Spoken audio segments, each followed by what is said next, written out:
Today I'm giving you the best graphic and controller settings for console, and this is regardless if you are on PlayStation or Xbox. And some of these things will apply to PC, but you'll kind of have to pick and choose what makes the most sense. We'll go ahead and start off with one of the most important parts, which is the controller settings. They did change certain things to allow you to slide cancel like Modern Warfare 2019 if you're a fan of that, or if you really like the way it was in the beta, so you have the opportunity to dive and slide. We'll go ahead and talk about both of those and where to put your aim assist. On top of that, I'll have a video explaining how to find the perfect sensitivity and controller settings a little bit more in depth, but I'll go over some basic stuff for you here. Basic controller input, obviously you're gonna be on controller. If you keyboard or mouse, that'd be different. Edit layout. You do get a lot of layouts that you can choose from. Some people like tactical because they wanna do drop shots. It really depends on how the movement is. You can go ahead and use that for sliding and still being able to aim, but it can have a problem where it can destroy your controller. I do have a controller with paddles, so you kind of take that into consideration that I'm not going to be doing that, and you can really bind whatever you want, however you want on there, so you can go ahead and go that route. I do flip triggers. It's a little bit more comfortable for PlayStation controllers to go ahead and spam the way you hold the controller there. Xbox, I don't really enjoy it that much to go that way, so usually I turn that one off. Default stick layout, I usually don't swap that one out at all. Vibration is typically off. There are people that will put that on, but generally a good rule of thumb is to have that one off. Trigger effect, off. Haptic feedback might be cool for some games, but not for Call of Duty. Dead zones, this is one of the most important ones that a lot of people struggle with because they don't really understand it, but they've added a new tool so you can see exactly what your controller is doing. If you have a really old controller, it's gonna be doing all this weird like drifting off to the side, and it'll be kind of like shaking, and that probably means you need a new controller. That's kind of what that means. You can see mine, even after about 6 to 8 months, it still stays pretty true. You can see there's a little bit of stick drift on the right one, and right there I do have the right one where I can drop that in and maybe do a 3-stick drift. You kind of want to get as low as you can without your character kind of moving or barely moving, because when you do get a little bit of stick drift, it does help with aim assist. Yes, it does allow you to stay on target. I know it's broken, but if you know how to use it, you're going to be able to be shooting accurate. Aiming, I use 6.6 sensitivity. Normally, lower is generally better for the vast majority of players. Anywhere between 4 to 8. Like I said, I'm going to dive into this a little bit deeper into its own dedicated video to help you find where yours at. But generally, if it's more accurate, you're going to hit more shots. And if you hit more shots, you generally win the gunfight.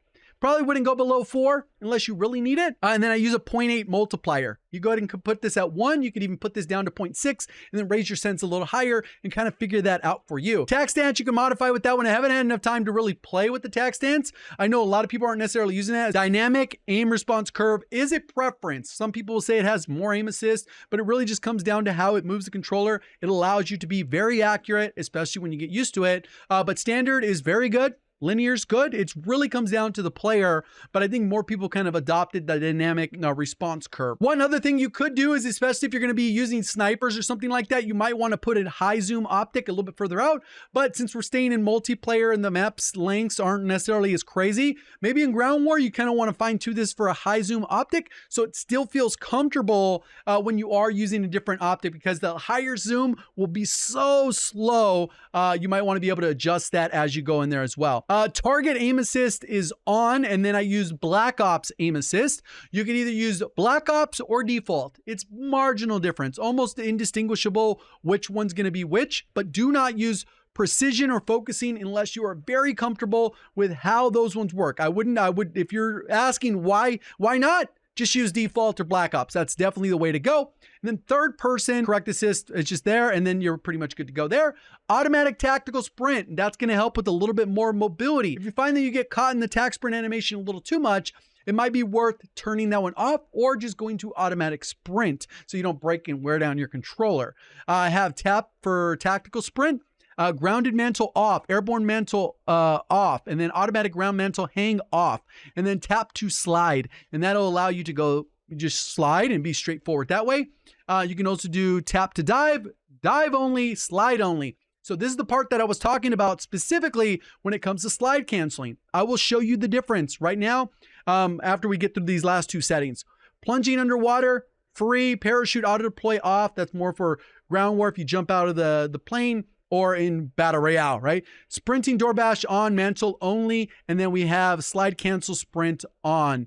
Aim down sight, hold, tactical sprint, focus, change zoom. It's pretty standard. Weapon mounting, all these are default. Pretty much all these are default except for apply all armor plates, but then again, that's Warzone. So when we go in the firing range, you kind of can slide cancel like this. You can slide and you stop the slide.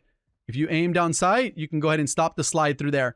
And basically all you do to slide cancel is slide and then jump, slide and then jump, slide and then jump, slide and then jump.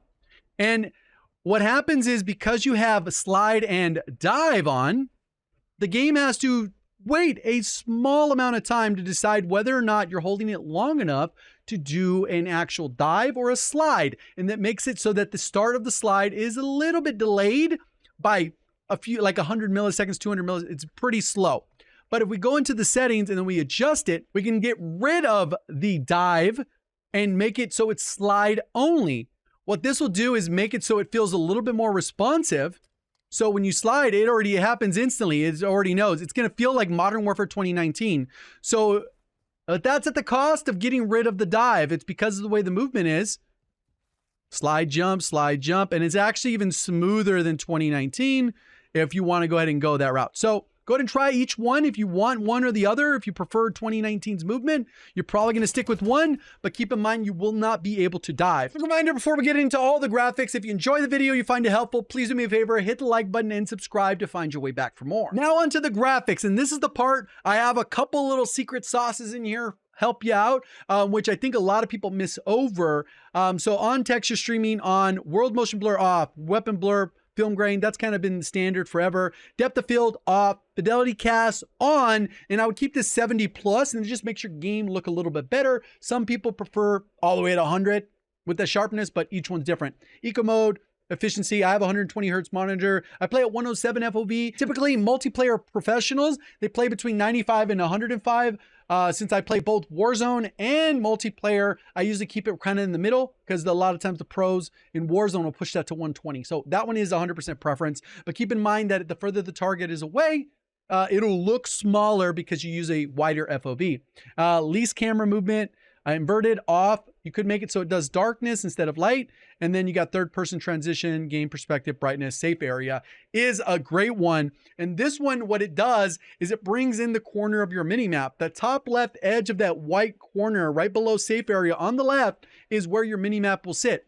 If I go ahead and stretch this out, I have to look further on my screen to go ahead and kind of see where the mini map is. Again, this one could be a little bit of preference, but I would recommend tightening up just a little bit so when your eyes are working from center to back and forth, fractions of seconds will be able to add up and allow you to be more likely to stay on target, especially since you should be looking at the minimap approximately every 2 seconds. If you're actually playing Call of Duty, the minimap is that important. So then we get to interface.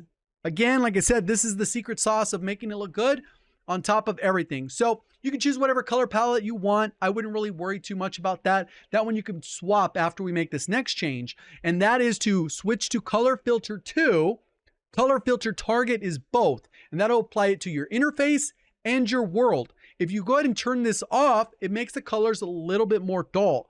And you can go ahead and boost that up to color 2. And it just brightens it a little bit more vibrant. You don't need any special color saturation on your monitor. It just improves it there. And then if you wanted to go in and adjust these to make them even brighter of the colors, you definitely could. You can go here and go, all right, well, I'm just going to swap that to the other red. This other white, that's about as white as it goes. We got orange, good there. Green, we can actually go to a more vibrant green if we wanted. We can go blue. We can actually go a different color blue if we wanted. Make it that way. And then yellow, we kind of can go with the brighter yellow if we wanted. And that'll help with the vibrancy as you go through and look at different things in game. It just makes your game look that much better without having to really do anything else. Hopefully you found the video helpful. Appreciate all the support. Thank you for watching as always. Have a great day.